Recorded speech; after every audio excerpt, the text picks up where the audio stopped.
Hello बच्चों, क्या हाल चाल। Welcome back to the magic minds classes and this is Shashank Mishra.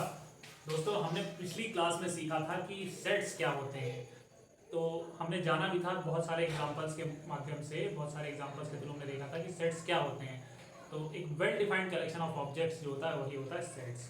तो अब उसी कहानी को आगे बढ़ाते हुए हम थोड़ा सेट्स के बारे में और जानेंगे। देखते हैं कैसे रिप्रेजेंट करते हैं हम एक सेट को। तो सेट को रिप्रेजेंट करने के भी कई तरीके होते हैं, लेकिन सबसे पहले हम देखते हैं कि किस तरीके से एक सेट को रिप्रेजेंट किया जाता है। Sets are represented by the capital letters of English alphabet.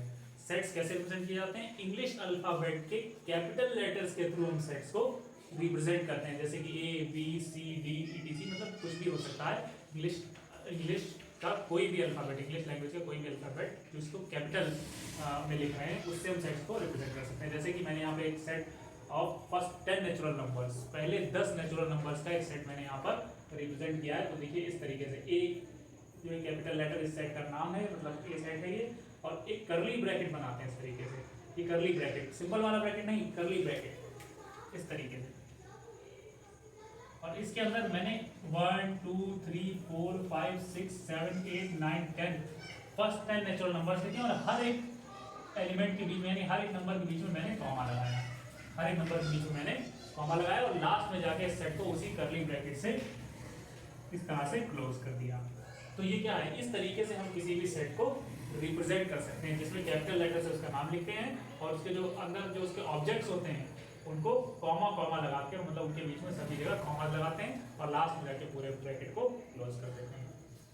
तो अच्छा, ये जो ऑब्जेक्ट्स हैं इसके जो 1 2 3 4 5 6 7 8 जो नंबर्स हैं, ये जो ऑब्जेक्ट्स हैं, इन ऑब्जेक्ट्स का एक नाम और भी होता है सेट्स में।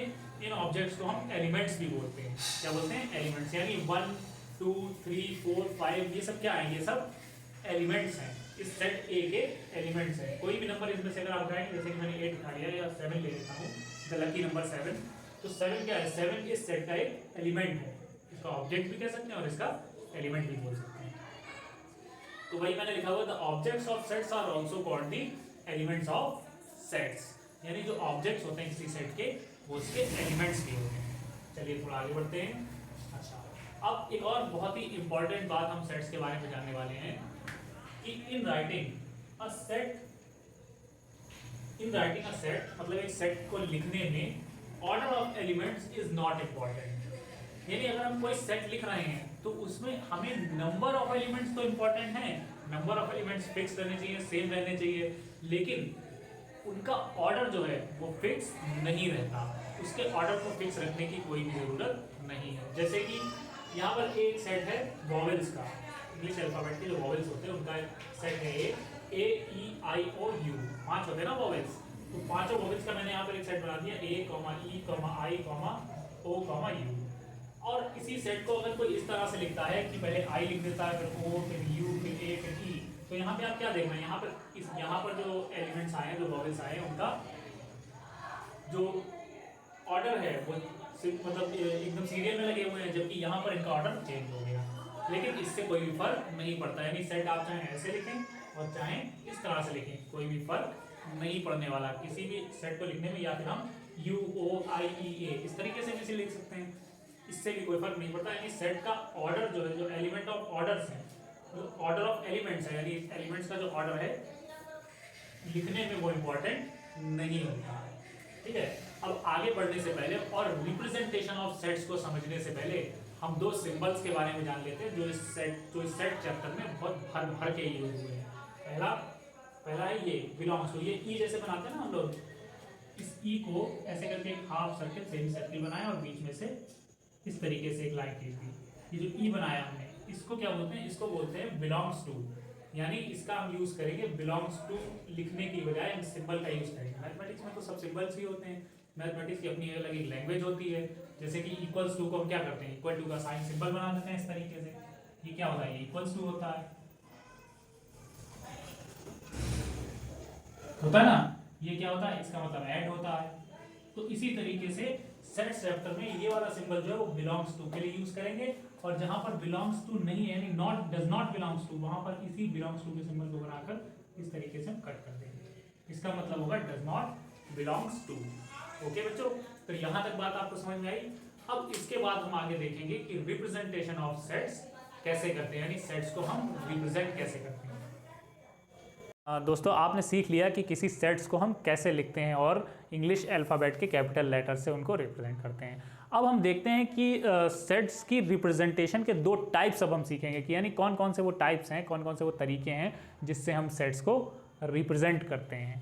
तो सबसे पहले ये टेबुलर फॉर्म और रोस्टर फॉर्म, इसको टेबुलर फॉर्म या रोस्टर फॉर्म भी कहते हैं।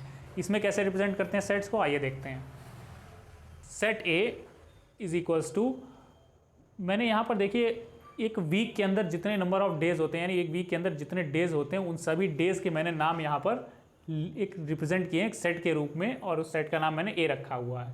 तो कैसे रिप्रेजेंट करते हैं इसको टेबुलर फॉर्म या रोस्टर फॉर्म में?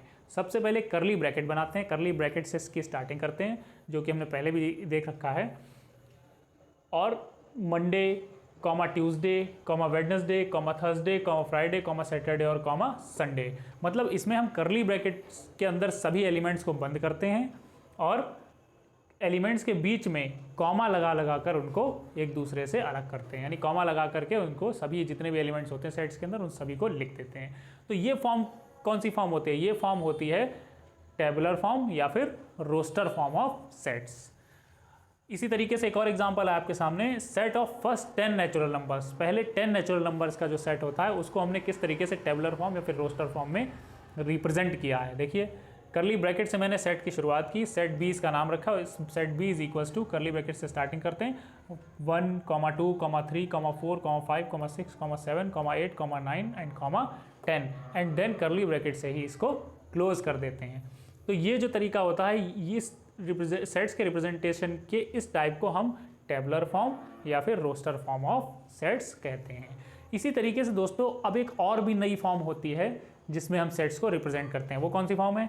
वो उस फॉर्म को हम कहते हैं सेट बिल्डर फॉर्म या फिर प्रॉपर्टी मेथड, और इसका नाम रूल मेथड भी होता है। कुछ बुक्स में रूल मेथड भी इसका नाम दिया हुआ है, और एनसीईआरटी की बुक में भी रूल मेथड इसको बोला गया है।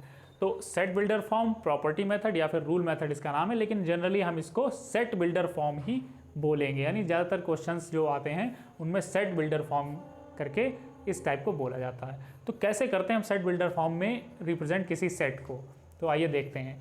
तो जैसे हमने यहाँ पर एक सेट लिखा था कि set of first 10 natural numbers 1, 2, 3, 4, 5, 6 ये सब, तो उसी को अगर हम सेट बिल्डर फॉर्म में लिखें, क्योंकि ये तो एक छोटा सा सेट है, इसमें तो केवल 10 ही एलिमेंट्स हैं, लेकिन आपको सेट्स चैप्टर में ऐसे बहुत बड़े बड़े सेट्स भी देखने को मिलेंगे जिसके अंदर नंबर ऑफ एलिमेंट्स बहुत ज़्यादा हो सकते हैं, 100 हो सकते हैं, 500 हो सकते हैं, 1000 हो सकते हैं, और इनफाइनाइट नंबर ऑफ एलिमेंट्स भी किसी सेट में हो सकते हैं। तो उन सेट्स को रिप्रेजेंट करने के लिए हम ये टेबुलर फॉर्म या फिर रोस्टर फॉर्म का यूज़ नहीं कर सकते।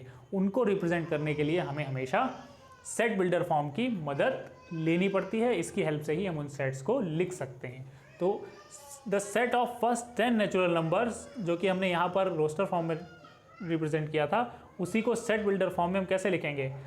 y, और उसके बाद ये सच दैट का सिंबल होता है, तो हम इसको ऐसे पढ़ेंगे, y सच दैट का सिंबल लगाएंगे और फिर y is a natural number. y क्या है? y एक नेचुरल नंबर है, और उस कहाँ से कहाँ तक है? y is greater equal 1। Greater equal 1 का मतलब 1 और उससे ग्रेटर जितने भी एलिमेंट्स है वो यहाँ पर इंक्लूड रहेंगे y में, एंड स्मॉलर इक्वल 10, यानी 10 से छोटे और 10 भी, 10 से छोटे सभी नंबर्स और 10 भी इस y में इंक्लूड रहेगा। इसका मतलब y में कौन कौन से एलिमेंट्स आ रहे हैं? 1, 2, 3, 4, 5, 6, 7, 8, 9, 10। तो इसको पढ़ते कैसे हैं? इसको ऐसे पढ़ते हैं, the set of all y, b is the set of all y such that y is a natural number where y is greater equal 1 and smaller equal 10। अब देखिए इसमें क्या हो रहा है, y एक नेचुरल नंबर है, यानी ये जो y, जितने भी y इसके अंदर आएंगे वो y एक नेचुरल नंबर होगा, और y की रेंज कहाँ से कहाँ तक होगी? 1 से लेकर के 10 तक, जिसमें 1 और 10 भी दोनों इक्वल इंक्लूड हैं। कैसे इंक्लूड है, ये कैसे पता करते हैं इंक्लूड है?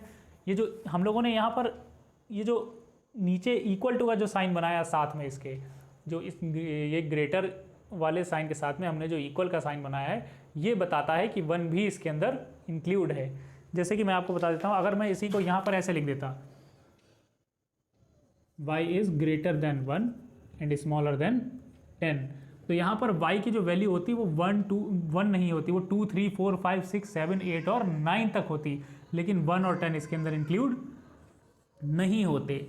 जबकि अगर हम यहाँ पर ये सिंबल लगा देते हैं और यहाँ पर भी ये लगा देते हो, इसका मतलब क्या होता है कि y की वैल्यू 1 से लेकर 10 तक है, जिसमें 1 और 10 भी इंक्लूड हैं। तो इस तरीके से हम लिखते हैं किसी सेट को सेट बिल्डर फॉर्म में। और कैसे पढ़ते हैं इसको, how we can read it, हम लोग इसको कैसे पढ़ते हैं, हम लोग इसको ऐसे पढ़ते हैं, the set of all y such that y is a natural number where y is greater equal 1 and smaller equal 10। Okay दोस्तों, तो उम्मीद है कि आपको बहुत अच्छे से समझ में आ गया होगा कि सेट्स को किस तरीके से हम रिप्रेजेंट करते हैं टेबुलर फॉर्म या फिर रोस्टर फॉर्म में, और किस तरीके से हम लोग उसी सेट को रिप्रेजेंट करते हैं सेट बिल्डर फॉर्म या फिर प्रॉपर्टी मेथड या फिर रूल मेथड में। ओके दोस्तों, तो अब देखिए यहाँ पर मैंने एक छोटा सा नोट्स लिख रखा है आपके लिए। जैसे मैंने पिछली वीडियो में भी हम लोगों ने देखा था कि किस तरीके से किसी भी सेट का जो ऑर्डर होता है वो उसको लिखने में वो इम्पॉर्टेंट नहीं होता। इसी तरीके से अगर किसी सेट के अंदर एक ही एलिमेंट बार बार रिपीट हो रहा है तो हम उसको बार बार ना लिखकर सिर्फ एक बार ही लिखते हैं। जैसे देखिए यहाँ पर सेट ए में 3 जो है वो रिपीट हो रहा है, 3,3,3 3 बार आ रहा है, तो हमको इसको 3 बार लिखने की ज़रूरत नहीं है, हम सिर्फ एक बार ही लिख सकते हैं इसको और ये इसके अंदर इंक्लूड हो जाएगा। तो ये भी एक छोटा सा नोट है जो सेट्स के रिप्रेजेंटेशन में काम आता है। यानी अगर कोई एलिमेंट बार बार रिपीट हो रहा है तो उसको बार बार ना लिखकर हम सिर्फ एक बार लिखेंगे। तो दोस्तों ये हमारा जो रिप्रेजेंटेशन ऑफ सेट्स था इसके बारे में हम लोगों ने फुल्ली डिटेल्ड पूरी की पूरी इन्फॉर्मेशन ले ली है। और आप ये नोट्स जो है इसको अपनी कॉपी में लिख भी सकते हैं, जिससे कि आपको भी अच्छे से समझ में आ जाएगा और आप इसको बाद में रिवाइज भी कर सकते हैं। और ये टोटली फ्री नोट्स हैं और फ्री क्लासेस हैं आपकी, इसके लिए आपसे कोई चार्ज भी नहीं किया जा रहा है। और आपको यहाँ पर क्लास 11th की फुल मैथमेटिक्स की सभी क्लासेस मिलेंगी। तो इसीलिए इस चैनल को सब्सक्राइब कर लें और वीडियो को लाइक कर दें अगर पसंद आई हो तो, और बेल आइकन को दबा दीजिए, जिससे कि जब भी कोई नेक्स्ट वीडियो आएगी तो आप तक नोटिफिकेशन पहुंच जाएगा। तब तक के लिए धन्यवाद। जय हिंद, जय भारत।